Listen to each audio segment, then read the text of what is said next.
Everybody, it's Soulful Conversation. Woo-hoo, yes. Two voices, one path. Cricket, Missy. Yeah. And what we're going to do today is let you know where we came from. Mm-hmm. We do a lot of talking about healing and growing and healing our past and our trauma. Yeah. But we never really said what that is. I mean, we've dropped hints here or there, we were talking about like how I grew up with no parents and you grew up with toxic parents, and so like that's where we've come from, but I mean we're gonna kind of tell you our story on Cliff's Notes version. Cliff Notes, yes, absolutely Cliff Notes version. Because like me, I got all day. I wrote mine down so I can stay on track and not get too deep in this stuff. Right. Because I mean, I don't want to. I mean, my family and friends and people that have gone through these things with me, they have healed or dealt with them in different ways. So I'm not going to say more than so that it doesn't infringe on their, what they got going on or whatever. So do you want to start us off? Okay, here we go. Bear with me. So I grew up in a world that looked normal on the outside, but on the inside it was full of secrets, control, and trauma. There was abuse, both in my home and in church, a kind of silence that wrapped itself around everything. My mom was a survivor of her own deep wounds, and that shaped how she raised me. I wasn't allowed to go to sleepovers. I had to dress modestly, but then at the same time, she taught me how to sway like the waves of the ocean when I walked, when I was about 7. So I grew up with this strange mix of overprotectiveness and hypersexuality, which left me never knowing what was safe and who I was supposed to be. I learned to read a room, how to keep myself small, and how to survive. And I carried those survival skills into my adulthood, into my relationships, motherhood, into everything. We're not sharing these things to shock anyone or to trauma dump, but I want you to know that I know how it feels. Like if you grew up invisible or under a microscope or both at the same time. So like if that's part of your story, I get it. And you're not alone. So we're here learning, healing, remembering, unlearning, rebuilding, and it's messy and real and funny and hard, but it's honest. And right now, that's where I am. Yeah. And that's, I mean, you've come so far, and you are an amazing person. And thank you. Yay. Okay, well, for me, I grew up, my mom died when I was 5. My dad died when I was 15. And so when I say that I grew up without parents, that's what I'm referring to. After my mom died, and it's funny how a lot of your same survival techniques I adopted as well. I guess I can't say that I had to though, but I felt like it was a need. My dad was going through a lot. He had just lost the love of his life, and she had been sick for several years. So now he's got 3 small kids, and so in order to be the parent, he was more of an absent parent. And when, like you said, this is a safe zone and so I no blaming, no shaming, no judging, like, oh yeah, none of that. we are survivors of unfortunate circumstances, things that were out of our control. I can't tell you what I would do with 3 small kids, like 5, 6, and 8. as you know, a man in the 70s. Right. Like, he had to work, so he worked kind of a lot. So, you know, we learned to do things at a very young age, cooking and cleaning and walking on eggshells, because, you know, you didn't know what kind of, and that, not that he was abusive, but, you know, he was loud. He could be very loud, and he was more verbally loud than he was mentally abusive or physically or anything like that. He just had a lot on his plate. So you know, you can look at those, and I can look at those things from a different perspective now, from a healed version. But you know, when you're that young and you're expected to take on those responsibilities, and you know, we joke about being Gen X and hose water and virile, or you know, feral, and you know, all that stuff. But you know, look at, you've been around a 6-year-old, a 7-year-old, a 9-year-old, and look at them and say, wow, how did I handle all that as a child? And what the thing is, you didn't have anywhere you could go to and say, I can't do this, this is too hard, or you know, talk about it, because there was nobody to talk to about it, or it, you know, there was just nobody to talk to about it. It wasn't talked about at all. Yeah. So you know, kind of in essence, I lost my mom and my dad at 5, and then my sister, oh my gosh, you know, she was very supportive. She's been supportive my whole entire life, and so she kind of stepped in. I mean, not as much as an 8-year-old could step in to be, you know, a mom, but again, you know, 6, 7, 8, 10, 11, you know, you do the best you can with what you don't have. And so, you know, we had babysitters or caregivers, or, you know, my dad had, you know, girlfriends or whatever. And so those years, you know, they were good. There were a lot of good times. We went to the beach, and, you know, we had food. We had clothes, you know, it was the Sears catalog, but it covered our butts. We didn't, you know, like, so we had what we needed, but it was, you know, there wasn't the emotion, which I've often said, you know, no emotion, was it better than bad emotion? I don't know.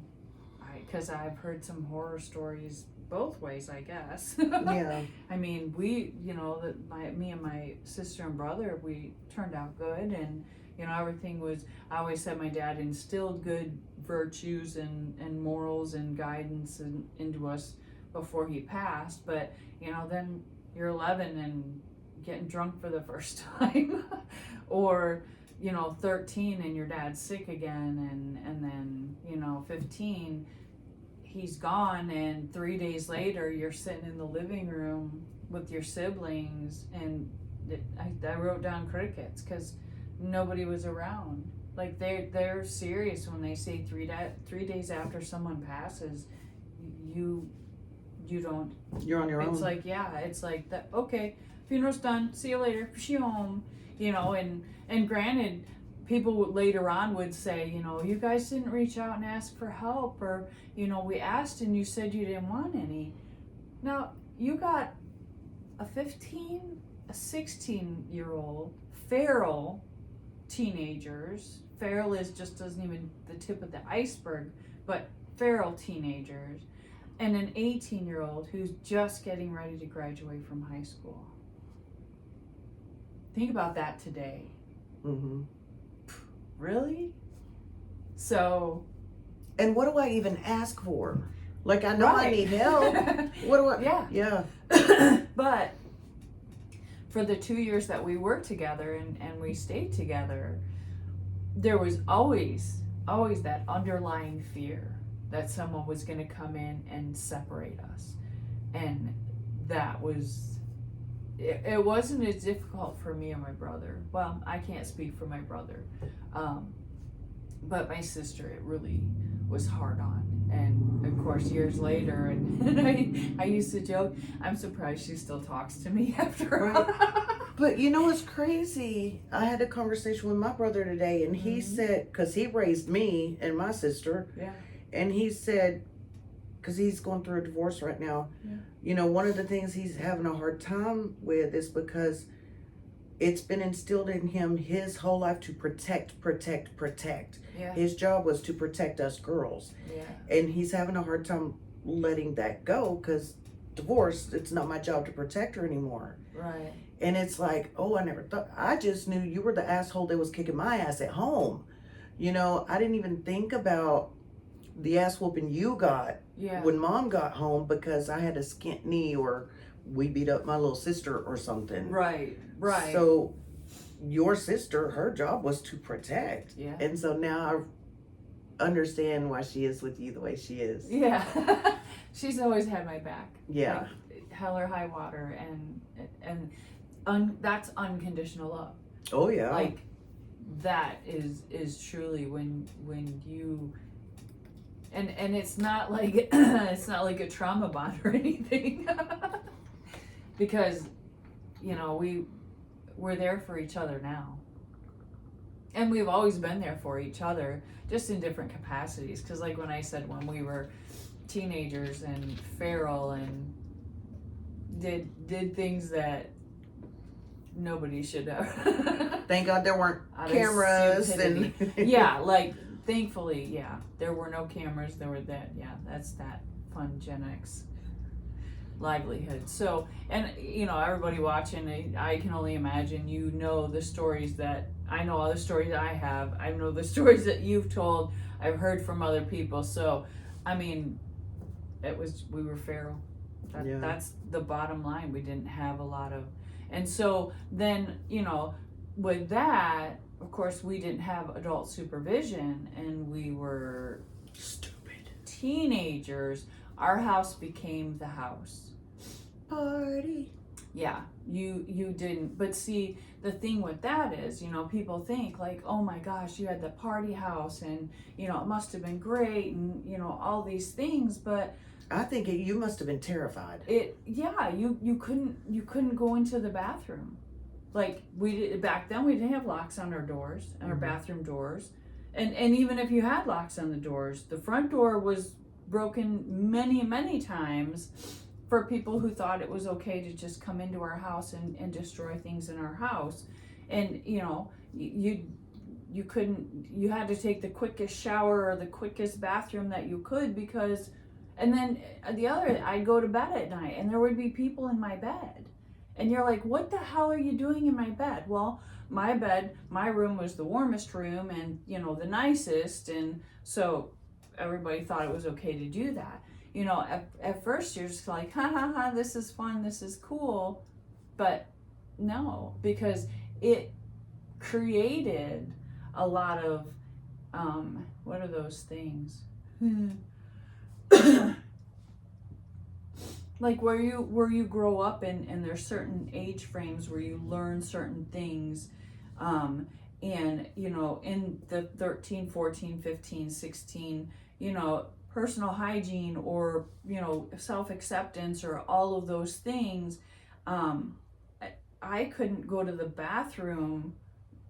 Like it became a trauma, like a traumatic thing, because in those time frames that you're supposed to be able to do this and this and this and everything is okay, and you grow up and, you know, you don't have issues with things like taking a quick shower because you're afraid somebody's going to walk in on you and then laugh or do, you know, right, like it really damages you. And it still affects me as an adult, and as I learn and grow and heal.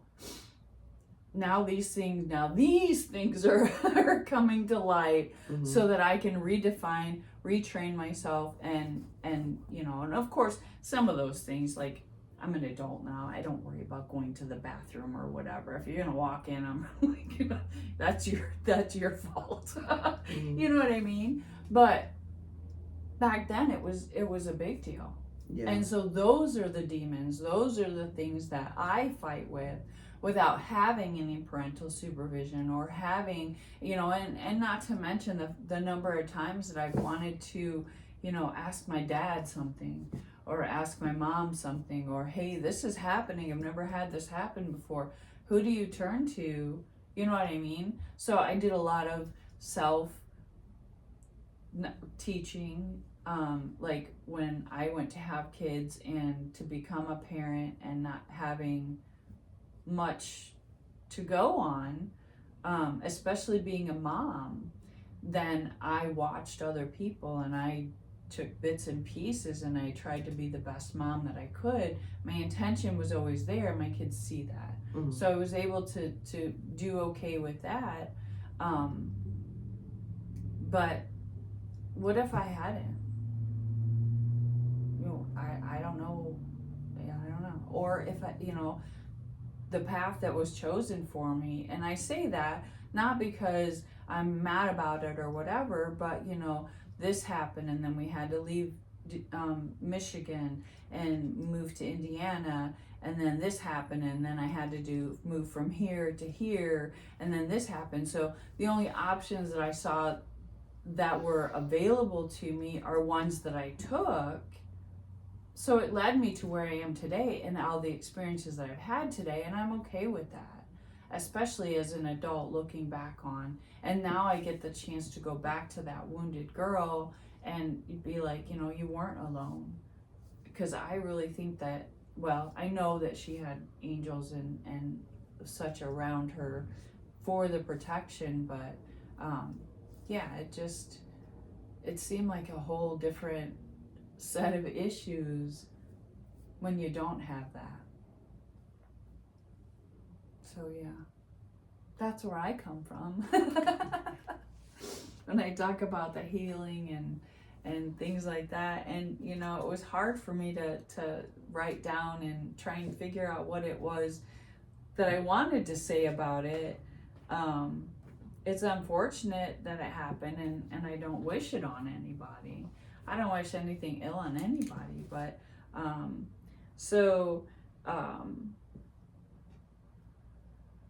just looking at here to see.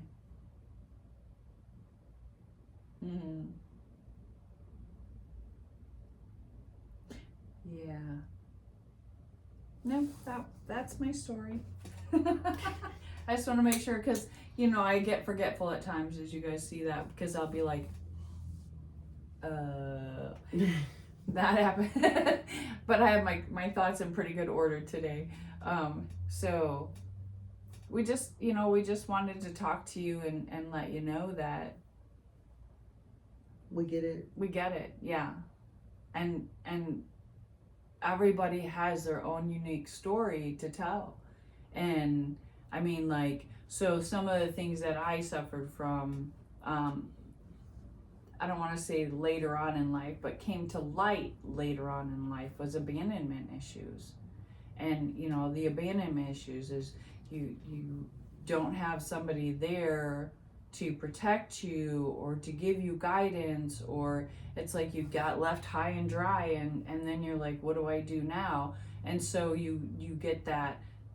Pretty soon you find somebody who's comparable and you just glom onto them because you don't want them to leave too. So it's the opposite.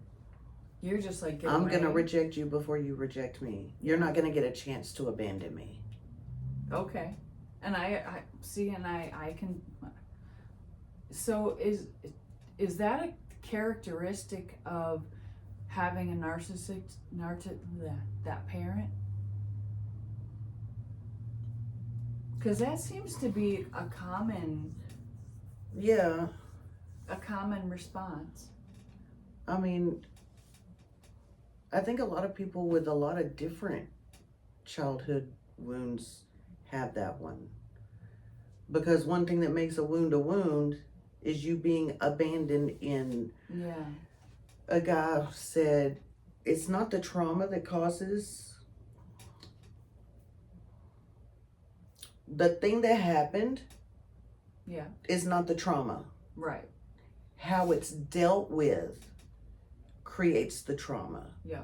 Because, like, we could have had the exact same upbringing with the exact same people, let's say. Yeah. And there was open communication and you got therapy and, like, things were dealt with and talked about. And you were able to work through the different things in a healthy fashion. Yeah.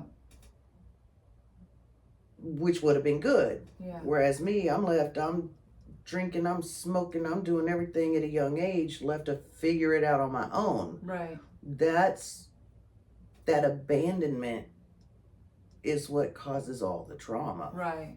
And that makes sense.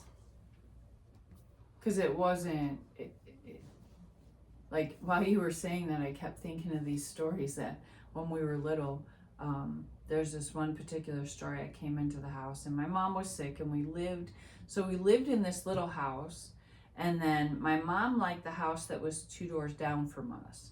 So before my mom passed, my dad bought her that house and we moved 2 doors down. I remember I was like 3 carrying a lamp down the street 2 doors down to our new house. Maybe I was 4. I don't remember, but oh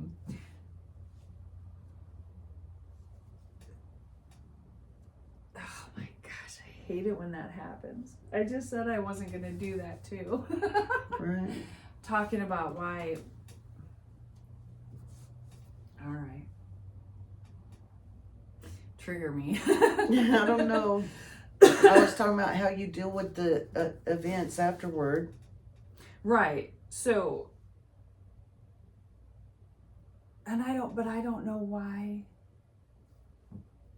Why was I talking about the little house and moving to the big house? But what I wanted to talk about was the fact that, you know, like when you're little, or even when, you know, for I don't know, 7, 8, 9, you know, there's certain physical ailments that happen to you and your body. And so with the abandonment, like things were happening to me that I had no clue what it was. I thought maybe I was dying, or, you know, and it puts you in that fear. I don't know if that's fight or flight, but I think that's how I missed a lot of, because I was so in fight or flight, I missed a lot of the other stuff. So the things that I remember now are not so good things that I remember. Mm-hmm. Well, and that's how that early childhood trauma rewires the brain.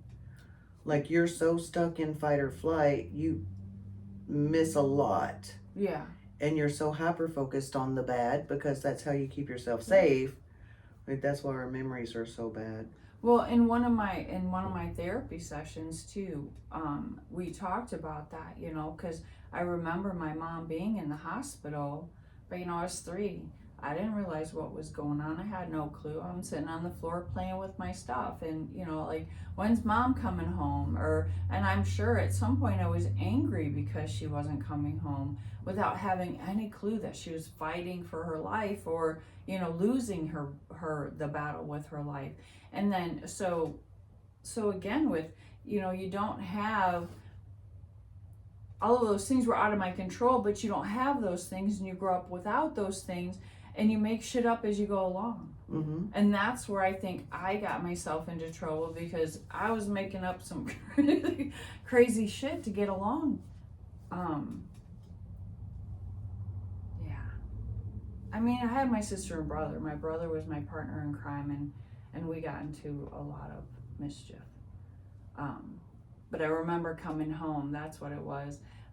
I had a blister on my finger. My grandma was visiting, and maybe my aunt too, because they would come up to Michigan from Indiana and help take care of things while my mom was in the hospital, or, you know, my dad was still trying to work and take care of 3 kids and be with my mom and get her to appointments and things like that. So I came in with a burn on my finger, and my grandma's like, "Hey, what are you doing?"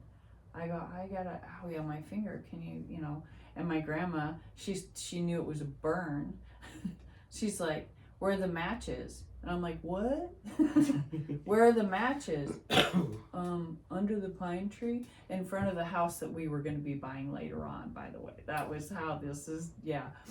there were these two ginormous pine trees, and they all went to the ground. So underneath it was like a teepee. Mm. So we would collect the dried pine needles and put them in a pile under the tree and light them on fire, and they got burned. Mm. Well, some years later, story time at the Woolly House or whatever. Do you realize what you were setting yourself up for? It because it had that whole thing caught on fire, we would have been dead, because that was a dry ass pine tree and it was ginormous. And so little things we do when we were kids, and no clue. Had I known that we could have caught ourselves and the whole neighborhood on fire, would we have been under there? No. Right. But without having any adults around, we had adults, but again, they were so busy with this and so busy with that, and we were left to the wayside. Yeah. So, which again, like I said, I don't know if that's better, because we truly were invisible. We didn't have to make ourselves invisible. We just became invisible because they had so much other stuff going on. I don't even know. I think maybe my grandma was there to make sure that we ate every day. I don't know. It's funny though. I remember in the 70s they had like fruit was decorations for everything. Mm-hmm. And we had this lamp in our kitchen that hung over our table.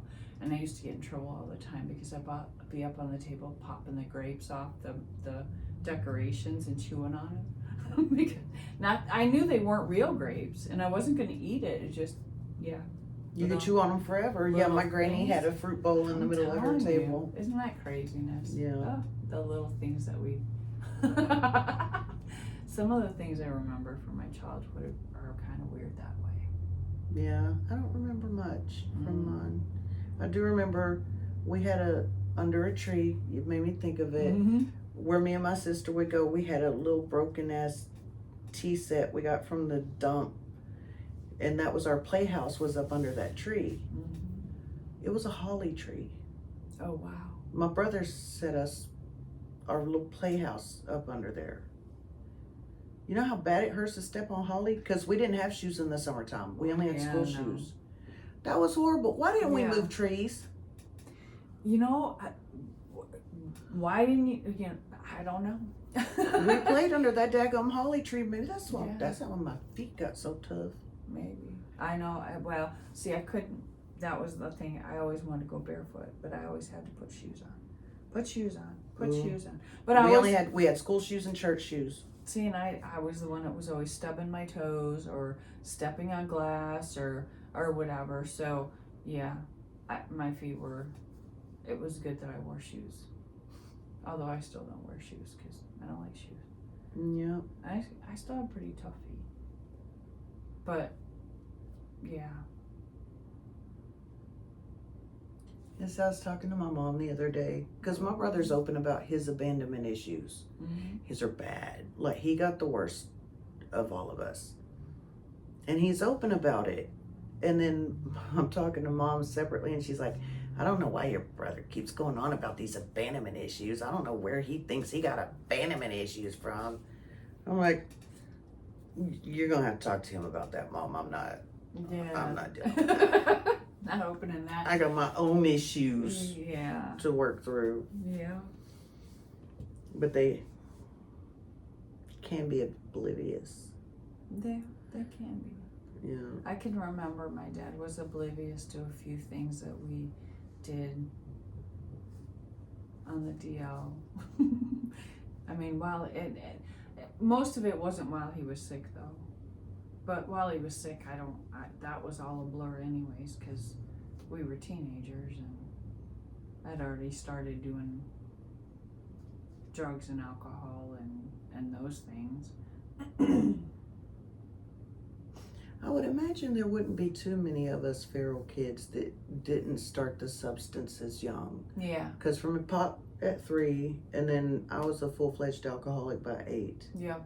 And the first time I got drunk was 11. Yeah, my brother smoked hell of pot. Yeah, I got into that too. My sister didn't use substances, but she was the baby. You know what? My sister didn't. She drank, but like she wasn't. I don't know. And I guess, I mean, we all drank, and it's just in our family lineage. It's in everybody's family lineage to drink when you're a teenager. Not that I'm condoning it. Right. Because we're not learning, no shame, no blame, no judgment.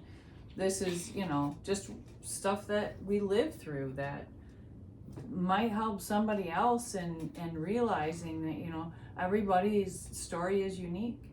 Right. No, you did what you had to do, or you did the best you could with what you had. Right. And the healing path is unique. Yes. What works for one person isn't going to work for the other person. Exactly. Yeah, because it took me 30 years, 40 years to get some of the healing done. For things to, finally click or be like, oh, so that's why I do this. And then look into it and my spiritual path has helped me leaps and bounds. Because I can't imagine, I don't know how I would have done it without my spirit team. Yeah. Without the confidence and in faith. I mean, I talk about spirit team. Everybody's got their own way for it, words for it. But it is hard work, and I did the hard work. It's, there's no magic pill, there's no magic prayer, there's no magic anything other than you have to feel it and recognize it, and yeah. And see, I was backwards. I started out with the healing stuff, which led to the spiritual stuff. Yeah. Because when I got out of the cult, it's all bullcrap. Yeah. Like, it's all shit. Yeah. So I was surprised when I got led back there, and it made so much sense to me. Yeah. Where you finally get to the point where things do make sense. Everything I was taught was a lie. Yeah. I've read the Bible many times. Many, many times. And so I'm like, okay, in this new mindset, I'm going to try to read the real Bible. I'm going to try to read it and see what I think about it. Yeah. And see if what I think is what I think or what I've been taught. And so I sit down with the Bible, and I didn't get through Genesis without getting super pissed off. Oh. I can't read it now because it makes me angry. So yeah. Why does it make you angry? Well, because like some of the first examples are, your wife died, so your daughters get you drunk and trick you into sleeping with them to carry on the lineage. And I know you worked for 7 years, and I promised you my daughter, and you did all this work for me. But you know what? I kind of like that daughter better than the other daughter. I don't like you so much. So we're going to get you drunk and have you sleep with the wrong daughter. Oh, geez. And now you're stuck with her because you slept with her. So I tell you what, you work for 7 more years. I guess I'll let you have my good daughter. Like it. Yeah, no, the stories are little. Yeah, it kind of makes you wonder what, I don't know. Well, and I had my childhood stuff with my stepfather. Yeah. And the first thing you read about in the Bible is the daughters screwing their dad. Yeah, that's. See, and I don't that was the other. I didn't understand all that stuff. Like, that's all. You're not that's just all wrong. Why was that okay back then? That all of that stoning people and although maybe if the stoning thing came back, people would behave a little bit better. But that's a little excessive. It does make sense to me now. Christians are loving, Christ-like. Love thy neighbor. Mm-hmm. And I never understood why they're the most judgmental people I ever met in my whole life. In my particular cult-like religion, only can speak from my own experience. Mm-hmm. But then after reading the Bible, it makes so much sense because it is so judgmental. Mm-hmm. And not just death to you, but death to you and your family and your town and your animals.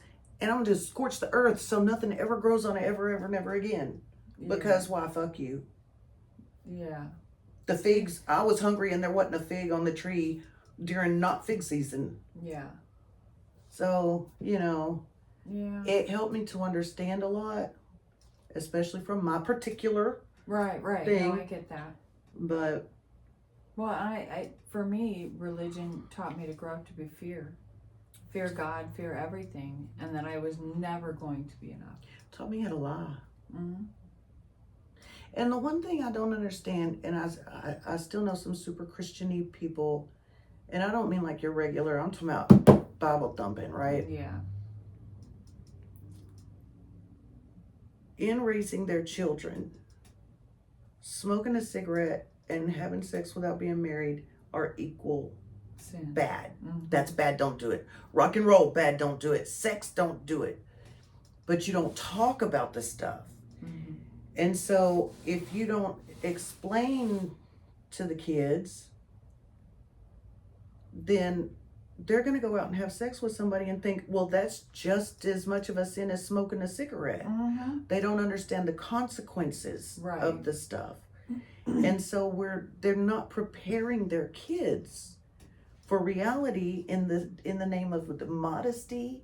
Like, I don't know, Yeah. but it's putting their kids at a disadvantage. And then the kid gets pregnant at 16, Yeah. not understanding, Right. and so now you're a whore and a Jezebel.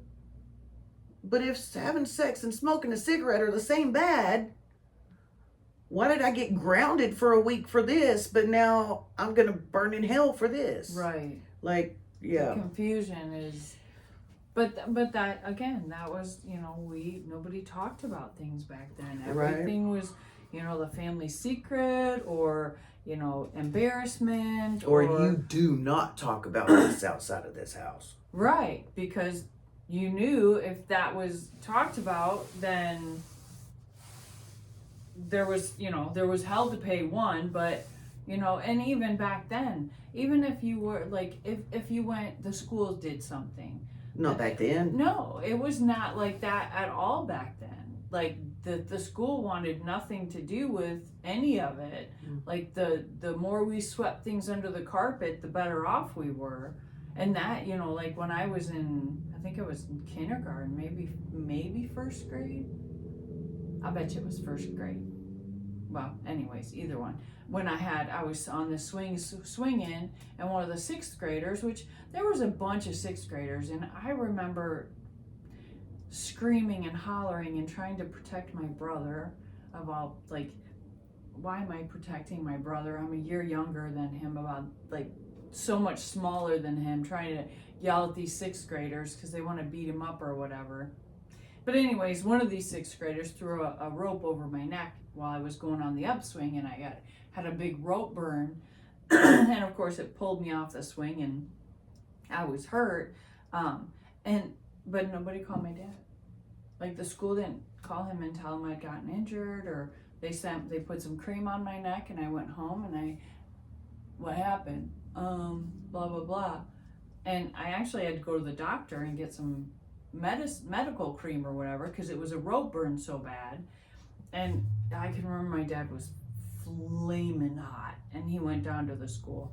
But like, I know there were kids in my school that were being physically abused, or you could tell the clothes that they wore to school that it wasn't.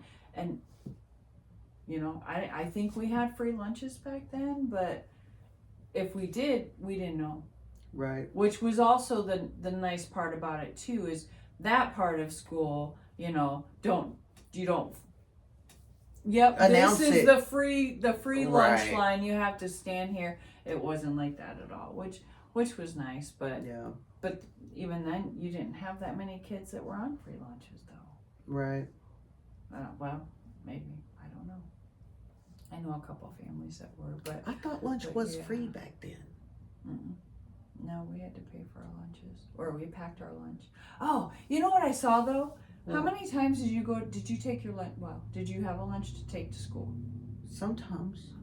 Did you ever put it in a refrigerator? No. I No, or stayed in a cubby mayonnaise, or something. Bologna, egg salad. Somebody, it was a video that popped up about that. Like, Whoever put your lunch in the You know, they cubby, stayed in there the, was yeah, no the refrigerator little paper at bag, all. and then you If grab you your had bag. yogurt or whatever in your lunch bag, I can remember eating sandwiches, and I don't know. I love sandwiches though. But so yeah, like I do not. you don't like sandwiches. I'm not a big sandwich person. I like to get, anyways, chopped. I like chopped sandwiches. Those are really good. A bologna sandwich while you're fishing, though, Oh, with a little nothing worm like dirt, it. little worm I dirt know. bologna sandwich. I will tell you, there's nothing. I would take a bologna sandwich any day. I love bologna Sometimes I do get sandwiches. nostalgic and buy some bologna. Yeah, my favorite is bologna sandwiches, ramen noodles, and a Diet Pepsi. Mmm, I know, right? that sounds delicious. Oh, I love it. Mm. So, well, what else are you thinking? I don't know, cause it could take a bazillion D tracks. It could take what? A bazillion tracks in the conversation. Like Oh. it could go a bunch of different ways. Yeah. I don't know how long we've been talking. Oh, 42 minutes. Okay. So probably this is cool. Yeah. Cause like now you basically know where we come from. Yeah. And hopefully the reason we did it is so you can understand, like, we're not talking out our butt. Like Right. we've been through it, Yeah. and this is a place of non-judgment, and No shame, no blame, no judgment. right, and we're all just doing the best that we can. And the reason, the reason we're sharing it with you is so people just know you're not alone out there. Yeah. I mean, again, we can, we reach out, and if you want to communicate with us, or you have questions, or just need somebody to talk to about some of this stuff, even like what the craziness that, we experience as spiritual people, or just going through our life experiences, some of that crazy shit, maybe we can help. Yeah. So are we going to see them next week? And I don't know what we're gonna Think do next about week, it. but okay. Well, we'll see y'all next week. Share, like, follow, comments. We'd love to hear some information. Give us an idea of what you want to talk about. yeah. Yeah.